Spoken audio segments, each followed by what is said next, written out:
আমার কাছে একজন কিছু টাকা আমানত রেখেছে, আমি আমার প্রয়োজনে সেখান থেকে খরচ করেছি, এরপর তার প্রয়োজনে সময় পূরণ করে দিয়েছি। এরকম করার কারণে কি আমার গুনাহ হয়েছে? আমি স্বপ্নে দেখেছি আমার স্ত্রীকে তালাক দিয়েছি। স্বপ্নে তালাক দিলে কি তালাক হয়? অনেক জায়গায় বিয়েতে যে পরিমাণ টাকা পাত্রপক্ষকে যৌতুক হিসাবে দেওয়া হয় সে পরিমাণ টাকা দেওয়ার মোহর হিসাবে ধরা হয়। এই রসুম সম্পর্কে আপনার মন্তব্য কি? আমার মা প্রতিদিন বিকাল 3টায় তালিমের উদ্দেশ্যে বাসা থেকে বের হয় এবং মাগরিবের পর বাসায় আসেন। কিছু বললে বাসা বিশৃঙ্খলা সৃষ্টি করে এবং বলে আল্লাহ তোমাদের বন্দেগী করতে পাঠায় নাই। অবস্থা করণীয় কি? নেকাবের পরিবর্তে মেয়েরা যদি মুখে মাস্ক পরে তাহলে পর্দা আদায় হবে কি? আমার সন্তান বারবার তার মায়ের কোলে পেশাব করে দেয়, অবস্থা বারবার কাপড় পাল্টে নামাজ আদায় করা কষ্টসাধ্য, এর সহজ ফয়সালা দিবেন। ওযু অবস্থায় চায়ের স্টলে বসে টিভি দেখছি, এরপর নামাজের সময় হলে মসজিদে যাওয়ার আগে কি আবার ওযু করতে হবে? কাঠবিড়ালির মাংস খাওয়া কি হালাল? খরগোশের মাংসের হুকুম কি? অনেকে বলে চুল কাটার পর গোসল না করে ঘরে ঢোকা যায় না, তাদের কথা কতটুকু সত্য?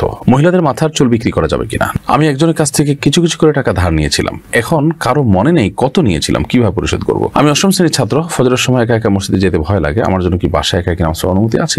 অনেকে বলে চুল কাটার পর গোসল না করে ঘরে ঢোকা যায় না, তাদের কথা কতটুকু সত্য? না, এটা সঠিক কোনো কথা নয় যে চুল কাটার পরে ঘরে ঢুকতে হলে গোসল করে ঢুকতে হবে, এমন কোনো কথা নেই। তিনি গোসল করা ছাড়াও ঘরে চাইলেই ঢুকতে পারবেন। মহিলাদের মাথার চুল বিক্রি করা যাবে কিনা? না, মহিলাদের মাথার মূল চুল কেন, শরীরের অন্য কোনো অঙ্গ প্রত্যঙ্গ, অন্য কারোর পুরুষদেরও কোনো অঙ্গ প্রত্যঙ্গ বিক্রি করা জায়েজ নাই। তবে কারোর যদি প্রয়োজন হয় সেটি দান করা যেতে পারে, কিন্তু বিক্রি করা জায়েজ নাই। কারণ এই সমস্ত অঙ্গগুলো প্রথমত আল্লাহ তাআলা, দ্বিতীয়ত হলো যে মানুষের এই শরীরের প্রতিটি অঙ্গকে ইসলাম মর্যাদা দিয়েছে।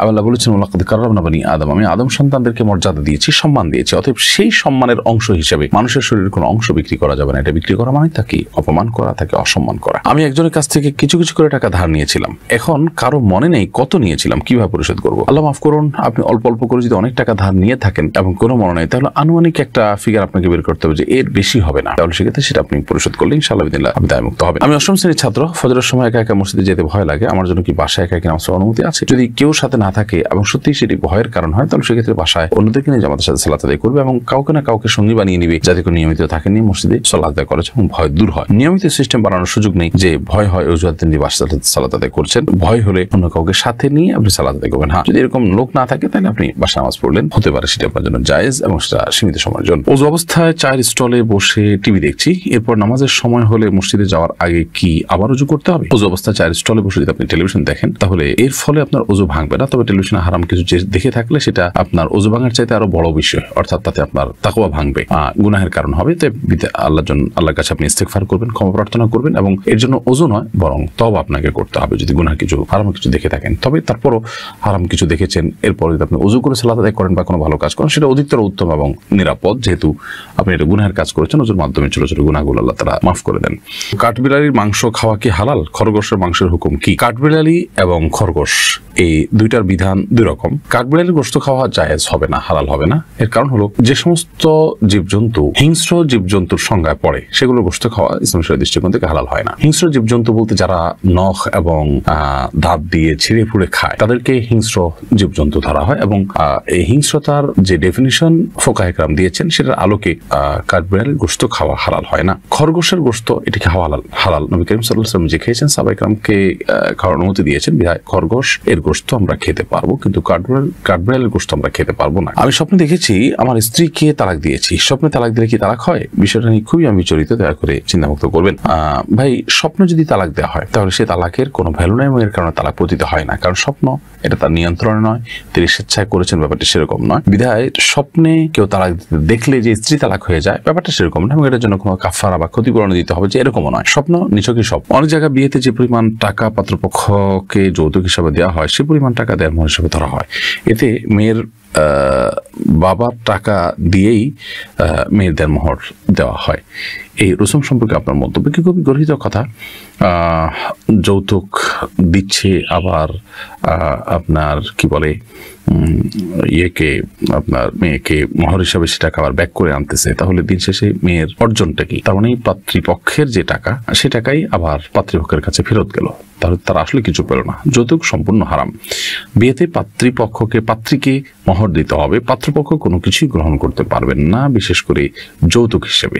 আমার সন্তান বারবার তার মায়ের কোলে পেশাব করে দেয়, এ অবস্থায় বারবার কাপড় পাল্টে নামাজ আদায় করা কষ্টসাধ্য, এর সহজ ফয়সালা দিবেন।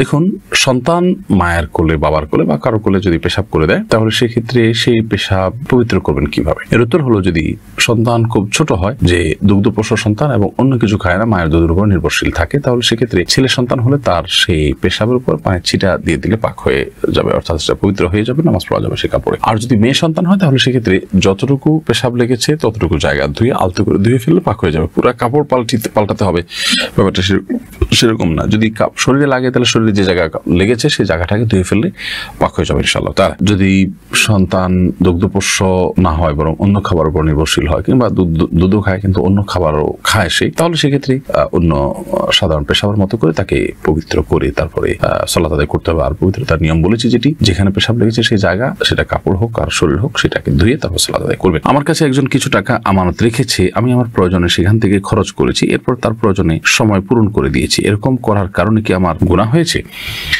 দেখুন, প্রথম কথা হলো যে আপনি কারো কাছে যদি আমানত রেখে থাকেন, তাহলে সেক্ষেত্রে সে আমানতের টাকা খরচ করাটা আপনার জন্য গুনাহের কারণ হয়েছে।